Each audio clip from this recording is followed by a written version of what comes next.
Neste vídeo nós vamos ver por que não é permitido que todos os crentes participem da ceia do Senhor. Pedro escreveu que devemos amar a fraternidade. 1 Pedro capítulo 2, versículo 17. Sua irmandade que está no mundo, devemos amar esta irmandade que está no mundo. 1 Pedro capítulo 5, versículo 9.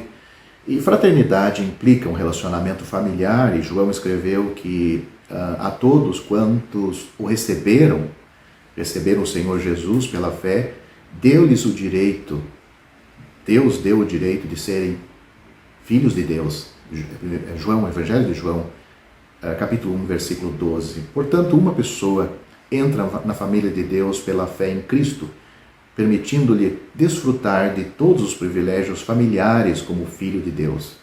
No Novo Testamento, porém, a entrada nos privilégios de uma assembleia local é uma questão muito diferente de entrar na família de Deus pela fé em Cristo, ser salvo, ser colocado na igreja de Deus na sua totalidade. Depois do convincente sermão de Pedro, no dia de Pentecostes, nós lemos que foram batizados os que de bom grado receberam a sua palavra. E naquele dia agregaram-se-lhe quase 3.000 almas e perseveravam na doutrina dos apóstolos e na comunhão, no partir do pão e nas orações. Isto está registrado em Atos capítulo 2, versículo 42. O restante do Novo Testamento deixa claro que a salvação é um requisito para o batismo. Mateus capítulo 18, versículo 19. Portanto, o que temos descrito em Atos capítulo 2, versículo 42, não está dando uma lista que pode ser verificada em qualquer ordem. Pelo contrário, é a progressão passo a passo para desfrutar dos privilégios e compartilhar as responsabilidades de uma assembleia local. Claramente, os apóstolos exigiam que todas as pessoas que participassem do partir do pão tivessem recebido a palavra, ou seja, elas deviam ter sido salvas primeiro, depois ser batizadas, ser adicionado a uma igreja, ser batizada, primeiramente, salva, batizada, e depois ser adicionada a uma igreja local do Novo Testamento e manter a doutrina dos apóstolos, obedecer, perseverar. Com base nisto, então, eles fariam parte da comunhão de uma assembleia do Novo Testamento que se expressa no partir do pão e nas orações. Portanto, Atos capítulo 2, versículos 41 e 42 permite 3 casos em que um verdadeiro crente não poderia participar da comunhão da assembleia local e principalmente da ceia do Senhor. Primeiro, ele é salvo, mas não batizado. Segundo, ele é salvo e batizado, mas não foi adicionado ou recebido em uma assembleia local ainda. E terceiro, ele é salvo, batizado e está em uma assembleia local, uma igreja local, mas ele ou a igreja, essa tal igreja, não mantém ou segue de maneira integral a doutrina dos apóstolos escrita no Novo Testamento. Em Corinto, Paulo descreveu a situação em que toda a igreja se reunia num só lugar, e aí entrava os indoutos ou os incrédulos. 1 Coríntios capítulo 14, versículo 23. De acordo com os casos colhidos em Atos capítulo 2, versículos 41 e 42, os incrédulos que não receberam a palavra e os indoutos, talvez aqui sejam os novos convertidos, que ainda não foram batizados, que não assimilaram a doutrina dos apóstolos, não fazem parte do todo da igreja local. O Novo Testamento também nos dá 3 maneiras pelas quais um crente pode ser desqualificado dos privilégios de uma assembleia local, incluindo a participação na ceia do Senhor.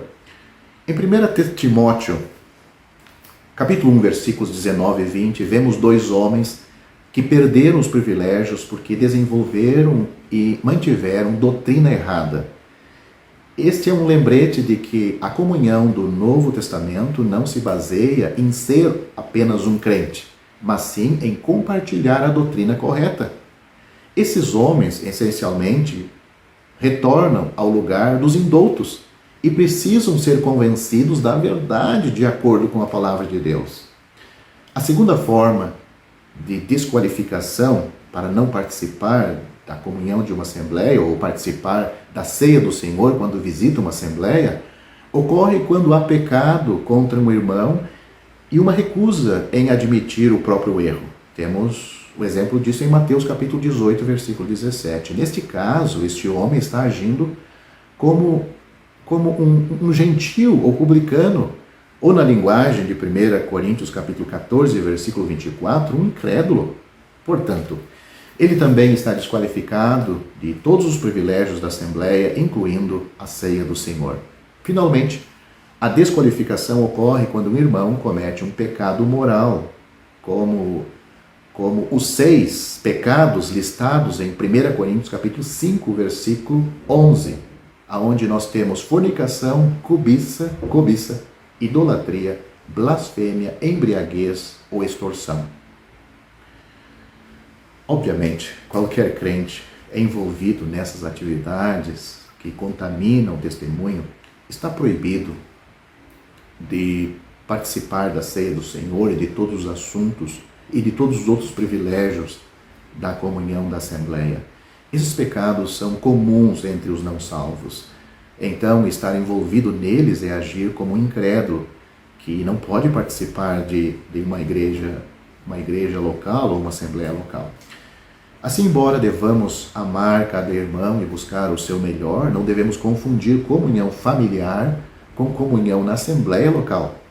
Da mesma forma, não devemos confundir ser colocado no momento da salvação no corpo de Cristo, sua igreja, com recepção na comunhão local de uma assembleia.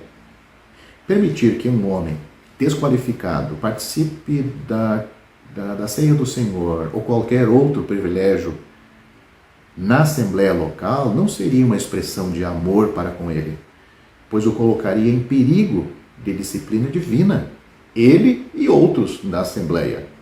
Acima de tudo, seria desobediência ao Senhor, cuja autoridade e nome deve ser mantido com humildade e santidade e reverência.